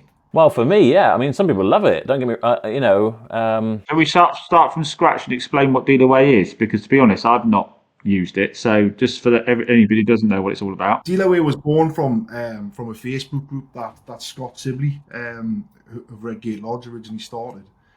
Me and Scott have been friends for years, and I'm obviously, because I'm quite technical and techie, and he calls us geeky. I got involved with him in this as well. Well, why don't we try and do something with this? And because basically what it was, Scott was putting these part exchanges on this group, and he invited all these local dealer friends, and he would sell his part exchanges on this Facebook group and invited more people. And I got involved and said, well, why don't we open it up to all motor dealers and let them put their cars on? Why it was successful is because all these Facebook groups that I'm sure you're all members of and seen, they were all sort of like the Wild West, and we made it so you had to have like a template. And so you had to describe the car in a certain way. It had to have certain bits of information, and it all looked the same. And people like that. So we grew the Facebook group to like 13,500 members. There's probably not 13,500 motor dealers in it, but there's thousands of motor dealers in the group. So anyways, we thought we'll try and make a business from this, and so we started developing a software application around about 18 months ago, and had I known then what I know now, I probably might have started it, because it was just extremely difficult getting that whole process done, But the thing is, both me and Scott are motor dealers, so we understand the frustrations of other motor dealers. So we thought we've seen a gap in the market for, people are buying cars, trading cars amongst each other on Facebook. But Facebook isn't sort of a great platform for trading cars amongst each other because, at the end of the day, if somebody lists a car on one of these Facebook groups in that, they've got a picture of a cat as their profile picture and they're in Birmingham, I don't know if they're a stand-up person. Probably not. I don't know who they are. I've never dealt with them before. I don't know anyone that's dealt with them before. And I'd get myself into situations where I think, oh, that's cheap. Yeah, I'll put that one down to me. I'll buy that. And then I'd send one of my drivers on a 4-hour train journey to go and collect the car, and they'd get there and the car was totally misdescribed. And wasted a day's wages, train fare, and what have you. And because we're running the group, admins for the group, we're seeing the same happen all over, and we just thought, we need to do this better. And the idea behind the Dealerway platform is it forces every transaction that you do, it forces you to leave a review. So both the buyer and the seller must leave a review on every single transaction. It won't let you progress to do your next transaction, your next purchase, or your next sale unless you've left the review for your experience. And doing that, obviously, we're hoping to build a community of dealers who are, all trustworthy, all transparent with one another. And then, if you can imagine, James, let's say, sorry, whereabouts are you based? No, middle of nowhere, Barnstable, North Devon. Right, so wow. So you're in North Devon and you've seen a car in Newcastle, but there's enough money in it that you can send someone to go and get it. Now, if the same car is advertised in one of these Facebook groups, and the guy who's advertising it doesn't have a profile picture, or his profile picture has a James Bond or something, and he's got like 7 friends on Facebook, I don't know if I'd send my driver and trust that. However, if you found that car on the Dealerway platform and that same car was advertised and you knew who it was, that his ID had been checked, his motor trade insurance was checked, he's basically would do a full vetting process of every dealer that tries to join the platform. And then not only that, you could have a look at his history, his reviews from other dealers. These reviews aren't coming from the general public. These are coming from other people who've dealt with that person, who bought cars from them. So if you look there, Scott's listed 50 cars. He's got 46 sold. He's currently on 31 reviews. But what happens is it gives you 2 weeks to complete the transaction. So what will happen is in a couple of weeks' time, Scott's reviews will end up like 45, 50 because you've got to review every transaction. So It looks like a very guy to buy cars from, doesn't he? Looking at all these reviews. Exactly. And if I was if I was in Devon and I seen a car advertised in Newcastle, I'd feel a lot more confident looking at this. Yeah, 100%. Because I'm in a few of those sort of just random Facebook groups, and you're seeing people getting burned a lot by pretend dealers, like chancers. So the verification process is a really valuable thing. Yeah, of course it is massively. But not only that, you can't run an auction. We give dealers the opportunity to run their own auction from their pocket, really, from the app or from the desktop. So traditionally, if I took part exchanges in, I might have a couple of local guys coming to buy the part exchanges from us. But what happens is, as a dealer, you get lazy and you're like, yeah, all right, I've got this 52 plate or 62 plate Focus that's just come in stock, and you'll ring 1 or 2 people and they'll say, yeah, I'll give you 300 quid for that, I'll give you 400 quid for that, and you just say, yeah, come get it. But if you put that car out to 1,000 other dealers in an auction style format, you might get 600 quid for it. So it's helping dealers generate more profit that way. And plus, what we've because we are dealers, we don't want to rip dealers off, so we've kept the fees extremely low. It costs £30 to buy a car, £30 to sell one for use of the platform. Fair enough, isn't it? You can sign up to a premium membership for £80 a month, which removes all the fees, and you can buy and sell as many as you like. Oh, so unlimited for £80, buying and selling. Yeah, That sounds good value. Yeah. and obviously it's in its infancy at the moment. I mean, I think we've got about 1,600 people, 1,600 dealers signed up for it at the moment. But we're building a marketing strategy at the moment to try and keep everyone engaged. My new smoker. Right. And keep putting that cars on. But what we found, I touched on before, building software, it's probably one of the most difficult things that me personally I've ever done. And just put this button here. How many people are going to click that button? And you see all the screenshots of what it's going to look like, and you think, oh, doesn't that look good? It looks fancy. And then you get it built, you get it in your hands on the phone, and you're like, oh shit, I never thought about that. How do I get back out from there? And it's just been Yeah, I forget what that process is called now. I used to get involved in that a lot with the websites when I was in corporate building stuff. It's quite a lengthy process, and they're testing stuff out. And you change one thing, and before you know it, it's thrown something out the window. Someone forgot that APR piece of software doesn't work with that bit, and it's just thrown everything out the window. So we launched the software, the platform at first, and was quickly realised that we'd built it we're trying to do everything, make it all singing, all dancing, and we made it too difficult to load a car on the platform. It was far too difficult. It was fantastic, and it gave all the information that you need, but we made it too difficult. So we're quickly updated that and changed that and made it it's dead easy to upload a car now. And we've just learned a load of things along the way. And the software has changed dramatically. We've just released the latest update, which obviously includes the desktop version there the other day, and we're hoping that it's robust enough now, the system, where it's full steam ahead, and we're going to start pushing it to our dealers. But it's So you need to be a dealer. Is there any proof of dealer that you do require, like trade insurance proof or anything like that? You don't need trade insurance, but what happens is there's two membership levels. So if you've got trade insurance, you become what's called a gold member. And if you don't have trade insurance, because there is people trading cars without trade insurance, Yeah. from their doorsteps or whatever, whatever the scenario may be. And if you don't have trade insurance, you become a silver member.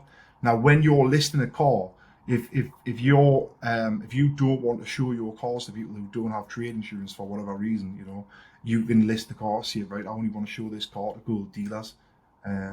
So you don't have to deal with someone who doesn't have trade insurance, but we'll check everybody's ID so we know who you are. So on one of the Facebook groups, you can't sort of just list a car, piss a load of people off, and then just have a new profile. We don't allow that. We'll speak to everyone on the phone. We also obviously do a lot of due diligence online about people, and with a vetting process in place. So we know who everyone is on the platform, and then if somebody is misdescribing cars or start getting 1-star reviews or whatever, we just kick them off. So Cool. and that's the idea behind it. But yeah, it's going well. It's going really good. It looks really slick, doesn't it? It should. It's getting the people there, isn't it? It's like you say, convincing people to use it. It's the chicken and the egg. It's like if we had 1,000 cars on every day, then we'd have 5,000 people on it every day. But we'll get there. It's just going to be a bit of a slog. But people buying and selling cars on there every single day. So get yourselves on. Look, lads. That's it. Yeah, it probably helps that Scott's got loads of part exchanges, hasn't he? Like he had in his group that he can put on there. Because I bet you there's you get someone on who's really keen to list a load of cars, but you haven't got the buyers, or you've got all the buyers, but you haven't got the people, and it's just like you need everyone to come at the same time. Yeah, well, and we're putting work into that now. So now the platform's where we want it to be. We're putting the work in now to get the cars on. So Yeah. Did you just find some kind of software developing company and you've just there's given them your life savings? Just about, yeah. Your soul. Basically, my soul, my life savings, and all of my time for the last 18 months. Yeah, so I am actually 23. So, It's been a tough app development, yeah, not paper round. Been hard work, mate, hard work. But I'm hoping we're going to see the fruits of it. But I'm sure I've got a couple I could put on there. It'd be good for you with your overages on cars bought for more, wouldn't it? If they're not shifting for you. that's what I was going to say. It's maybe worth a conversation about that. I've got some ideas. Okay, yeah, we'll do that off camera. Yeah, no, but I like it though. It does look really slick, and yeah, I can't imagine it's an easy thing to put together. But yeah, I can see, like you, because I was a member of the Part X Gold. I think Scott actually invited me, probably just because I was a member of another dealer group or something. Yeah. And I was like, they're all bloody up in Newcastle. And I was like, oh, that's no good for me. But I mean, then stuff would have been if I had the transport guys that I've got now. But I mean, we've got members from all over the country. There's cars going on from Swansea and Devon and Birmingham, London, Glasgow. But yeah, it's just interesting because obviously I saw how busy it was and the amount of people who are listing and buying and selling. And then you've gone to the app where it's 100 times better, but there's a small fee. And it's just people just haven't picked. You would have thought they'd gone, wow, amazing, new, cool. But they don't. They're just like, oh, it's another thing I've got to sign up for. Or whatever. I don't know what it is. But yeah, it surprised me as well because you would have just thought it's like a no-brainer, isn't it? But it does. I think what it has done, it's weeded out the wheat from the chaff. So it's probably the person that doesn't have £30 or doesn't see £30 as value to buy a car from a trusted dealer. I probably don't want to deal with that person anyway. Yeah. But then you get the ones who'll be like, oh, I don't want to pay 30 quid fee or whatever, but they'll pay 450 quid on motorway. Or £500 of VCA for a fee or whatever it may be. It's crazy. Absolutely crazy. Nothing queer as folk. Not queer as folk or whatever they say. But yeah, well, we're knocking on now. I don't know if there's anything else you wanted to sort of cover or whatever before we knock it on the head. But it's been really interesting because what's interesting is we're all car dealers here, but it's three completely different businesses, isn't it? Styles, completely different. And I think that's the beauty of doing these podcasts. And obviously, coming on yours, that'd be interesting again then. And just there's got to be bits that we can all pinch, beg, and borrow from each other. You know what I love? I love this sort of new style of social media and YouTube and Facebook and what have you. I love how it's brought the car dealing community all together. I mean, don't get us wrong. In the olden days, you'd go to the auctions and you'd have a cup of tea with other local car dealers and what have you. But I just think people are more open now to talking about their business and because it used to be like a secret society. How many you done this week? Oh, what are you doing with them? Oh, how many you bought? Why are you buying them? What are you doing with that? And now, I'll tell anyone about what I do. Because I'm not worried about someone coming to copies. Come and copy us all you want because honestly, take the stress away. Yeah, it's hard. It's not as easy as you think. Yeah. Yeah. No. Yeah. Going back to what we were talking about earlier, I guess back in the old days when it was a very low level of entry, wasn't there? Because there was no regulation and you could make huge margins. I guess you can give everybody all the information now because the odds of them actually not running away screaming after a few months of warranty claims is very low, isn't it? Yeah. Well, this is what I always think about, like the warranties, or thinking about finance commissions. Someone get funny about, say, like the measly finance commissions that we get these days, let's say 300 quid or something on a car that was quite expensive. For me, maybe other people got different deals or whatever, but it's like the customer they don't. But let's say if someone in the comments of a video says, oh, we're making 300 quid for nothing, blah, blah, blah. It's like, would you then put yourself through all the extra stress and liability for having done the deal via finance? So they're going to come back at 14 months down the line and try and put this car back into you after it's got another 20,000 miles on it. Would you do that for 300 quid? You wouldn't, so just shut up. I love that, yeah. If you sold it off your driveway and you got the opportunity to get another 300 quid, but you're liable for it for anywhere actually up to 5 years, theoretically, isn't it? Would you do it for an extra 300 quid? You'd be like, not a chance. Not a chance. Exactly. They just don't see it. Well, it's exactly why I'm happy to hand back my... I mean, obviously I don't do the volume of sales to really merit it either, but that's why I'm happy to hand back my license, because I wouldn't do it for the extra 300 quid myself.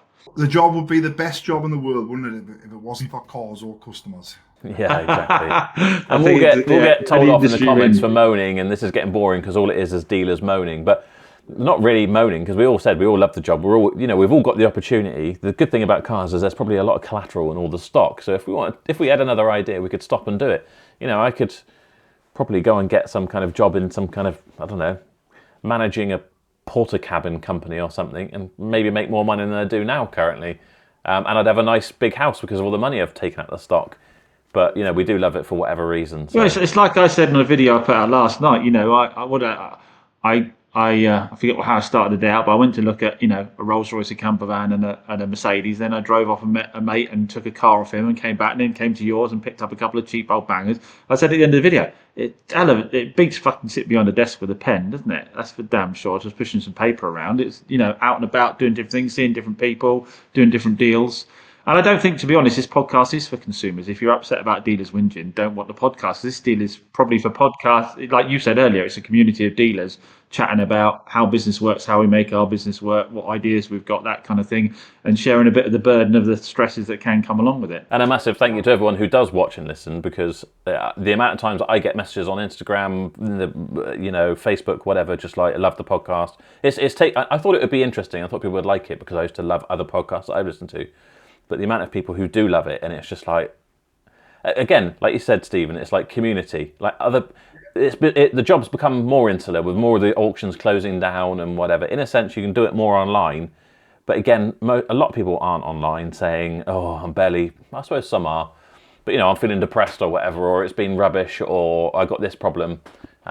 So yeah, I think a lot of people like hearing us moan, because they're like, oh, it's not just me who's having a shit month of it. I love hearing the 2 years moan. It's great. Don't worry, you're never going to run out of us moaning. It's only going to get worse, I reckon. We didn't even get a chance to talk about your oil filter situation, Joe, did we? But I'll leave that to you on another video, because that just cracked me up. Because a lot of time you could only laugh when you share these stories with each other in the WhatsApp group that you'll no doubt added to. Yesterday I was sitting here at absolute hysterics and stuff with Joe dealing with this chap, and you just cannot help but laugh. I will I'll show you quickly, just for reference now, because I had it up and I just showed it to my mechanic this morning. I think it's because at the same time I had a chap I sold a car to 12 months ago, saying to me, the fan stopped working in the car. He said, and I know you put a body control unit in it, but I had to have a MAF sensor fitted the other day, and now the heater doesn't work. I'm like, what has that got to do with the body control unit that we put in 12 months ago? That's been absolutely fine for 12 months. So it's just, you're like, just the thought process of something I did 12 months ago that's been absolutely fine is the reason that someone's put a MAF sensor on your engine is now affecting the fan behind your dashboard. Tell you what, if you sold it on finance, the finance company would say it was something to do with you. I know. That's, and you've just hit the nail on the head as to why I wouldn't take £300 a deal, even if I was 100%, 100% per car. This is a picture of like a paper oil filter for an Audi. Is that what you're getting a reflection? Oh, that's a bit better.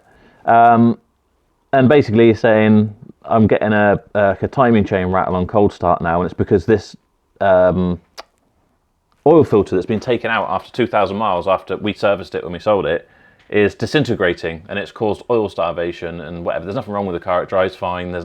He thinks it's got a bit of a rattle on cold start or whatever, but I'm like, unfortunately, it's irritating or whatever, but it's, it doesn't cover a rattle. The car works, it's whatever. It's 105,000 mile, 10-year-old Audi S4.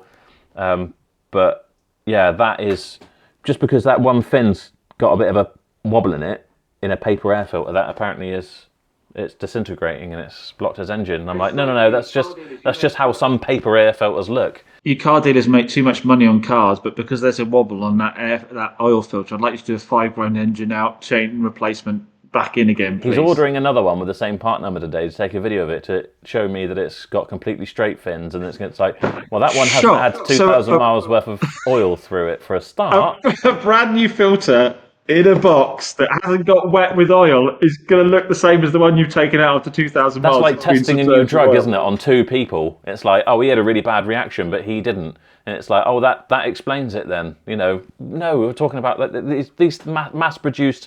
It cost them like 30p to make that. They're not all going to be perfect. And because it's now not perfect, you're the worst human being on planet Earth. Yeah. Your reviews will be terrible now. Yeah. So now he thinks that if there's a rattle on a cold start, like they'll go, brrr, that's because of that filter. Had his kids in the car when it rattled. Yeah, exactly. Yeah, and the kids have got a phobia of rattles. Yeah, they're scarred for life now. Scarred for life. And your ill relative in the hospital didn't get a visit because you were too scared to drive it there. And yeah, everything under the sun. It's just pile it up. In fact, we're picking up one today because the guy is just being so funny about something. And yeah, he might have listened to this because he was a subscriber. But basically, it was he found some like paint lacquer peel on the bumper of a 10-year-old Jag that was on 60,000 miles because his guy was going to polish it and give it a ceramic coating or whatever. And he's like, oh, well, I want that painted, really, 300 quid. I'm like, sorry, Can that's I how it looked just when he can I bought just it. stop you there? This was a car he viewed at your site, was it, before purchase? Yeah, he came and collected it and whatever, I think. So he took this car away with the lacquer peel that was on it. But I mean, we're talking like tiny little, Yeah. couple of little bits where it's stone chip and it's just kind of gone away from there. And I was like, unfortunately, that's just how it is, sort of thing. And then kicked off, he's like, my mum's not well, and this is all time I could have spent next to her bedside, blah, blah, blah. And it's like, you're having your car detailed and whatever. Like what? Where was your priorities then? That's time you could have. I just don't get it. I don't get it. You know what it is? It's the only job. It's the only job in the world where if something breaks, you've destroyed the whole life. You've destroyed the whole life. Like if they go to Curry's and buy a brand new telly from Curry's and it comes in the box and it's smashed or it's broken, they wouldn't get on the phone to Curry's and go, "I've got to take my mum to hospital. I can't," like all this going on. It's just they go on. I've got to have to take it back to Curry's. And like, yeah, they'd be annoyed and they'd probably moan and maybe they'd leave him a bad review, but it wouldn't be like, yeah, I'm going to need a replacement brought here right now. Yeah, because we won't live if we can't watch TV. Or yeah. I've come to the conclusion that what happens is they all really wanted a brand new shiny car on a drive with a brand new number plate, and the fact they haven't been able to do that pisses them off. And when they buy the used one, it's our fault. Yeah, but I think when somebody buys a car from you, to them it's a new car. Do you know what I mean? It's their new car, but it's a used car. It's done 80,000 miles, Mr. Customer. It's 70 miles an hour. It's got 5,000 components that can break down at any point. I don't know if we said this on the podcast that we did last week, but there's something on there and we had the same thing. And it's like, yeah, this used car you're buying is full of used parts. They're not new. Do you know what I mean? The car might look really shiny on the outside, but that doesn't mean the turbo hasn't done 70,000 miles and whatever. He's saying, because obviously he's saying to us, oh yeah, I think that's why needs the chain done. I want $4,000 to get the chain done. I'm like, if you want to do some basic maintenance on your own car, that's your own. If you want to do a maintenance scheme on it, the car's working fine. There's no. I think this is the thing as well, isn't it? If the chain broke and munched the engine within a certain period of time, then you'd be on the hook because it broke. But it hasn't. It's done 70,000 miles and it's got a bit of rattle to it. It could go on to 100,000 miles. We can't preventatively replace everything on a vehicle because that's restoring the car, and then you need to give us what it would have been brand new. There's a compromise to buying a used vehicle, and that is it will need replipement parts. Yeah, when you bought a car that had 104,000 miles on it and it was 10 years old, so that chain, their lifetime. But at some point in that time, it might happen. That's a risk you take when you buy a used car, not a brand new one, isn't it? I mean, don't get me wrong. I like making a used car look fantastic and bringing it up, to as good a spec as I possibly can, because I understand if someone comes along to me with $3,000, I want them to be chuffed to bits that, that's the budget they've got. They're getting the nicest looking $3,000 car they can. It's been prepped the best. It's got an advisory-free MOT. It's had an oil and filter change on it. I've machine polished the body up. I've done all the blacks. I've replaced the wheel trims, painted behind the wheel trims. It looks $1 million, but it's still like a 2010 car, and something may well go wrong on it. And some of the bits that go wrong on it will be fair consumable items for a vehicle of that age. Some bits you wouldn't be expected to, and it is going to prevent you getting to work, so I'll sort it out for you. But you'll never win. You'll never win with. No, do you know what? This is one of those things. I was messaging last night doing the emails back because it ended up with me basically. And again, because he's a YouTube subscriber, so he's like, can I speak to Joe because he thinks I'm going to be softer about it. And I used to get really wound up, but now I'm just like, it is what it is. If you want to put a claim in, you can. For what? He's like, well, that filter's ruined my car or whatever. I'm paraphrasing, but that filter's broken up and it's caused this and caused that, and it's like, well, make a good job convincing someone because that's not the case. That's an easy one to prove. Pull the sump. If he wants to pay for someone to pull the sump off and find a piece of that filter blocking the strainer, then you go at it, mate. But it's not going to happen, is it? There was a brilliant one yesterday, wasn't there, that we shared on the group? I think it was Umesh was sharing one that he did again the distrust of dealers. He said he'd done an oil and filter change on the car before he went out the door, and the guy's mate didn't believe him because he pulled the dipstick on it and it was dirty. It's a diesel, and they'll get themselves filthy. So he said, "I'll put it on the ramp for you, and we'll do an oil and filter change right in front of you. And if when we do that, we're going to run the engine again and pull the dipstick. And if the oil's dirty again, you're going to pay for the oil and filter change. If it's clean, I'll pay for the oil and filter change. And of course, they changed it on the diesel, ran the engine up to temp, pulled the dipstick, and the oil's black again, isn't it? Because that's what diesels do. And the guy went fair play and paid up. I love that story. I thought it was absolutely brilliant because it's just, again, your mate knows better than this guy who's been in this industry for, how long's English been in the industry for? Flipping forever. He's got fantastic reviews. He's got fantastic customer service. Everybody locally loves him to bits. But your mate, because he pulled a dipstick and it looked dirty, his word's better than yours. But have you never noticed that, when someone comes to view a car and they bring their mate who he used to be a mechanic or he's got some sort of inkling of how a car works, their job is they'll always find something. That mate will always find something wrong with the car. The best car on planet Earth, but his job, he's there to be a cock.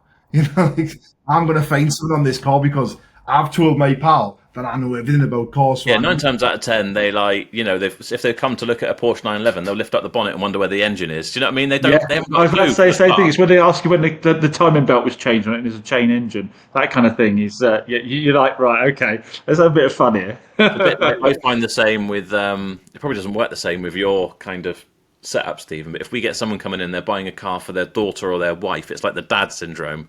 They have to have a deal. So even if you have to give them 50 quid off, they're like, yeah, done my job. And 9 times out of 10, they're like, right, see you later, love. And off they bugger and they'll leave the wife. They've done their man bit. They've done their bit, they go off, yeah. They hold their wife back and drive off normally. If I'm honest with you, you've just described me in any other situation. well done. It's a job that no one wants. Yeah. Yeah. Perfect. All right. Well, thanks so much, Stephen. We will. Where do you want everyone to find you? We'll put a link to Dealerway. Yeah. So, obviously, realeasycarcredit.co.uk is one business, and then obviously, for any dealers watching, if they want to try Dealerway, dealerway.co.uk, join up on there. Can I just say before we go, lads, I've been following you both for a while. I think it's great what you've both done and great what you're doing, and keep it up. You're doing a great job. You made me blush, mate.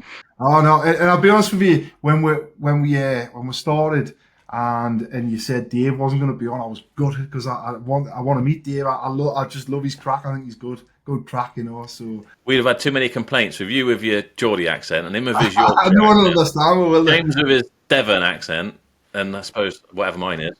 I think Rob, who used to be on quite a lot with you, who's on his YouTube, he seems like a great bloke as well, good guy. I love what he's doing. He's now into property development, isn't he? Not intentionally, unintentionally into property development, I think, at the moment. But no, keep it up the good work. Appreciate that, mate. Thank you so much. I appreciate you coming on. It's great to meet you, mate. Great to meet you. Yeah, we will speak again.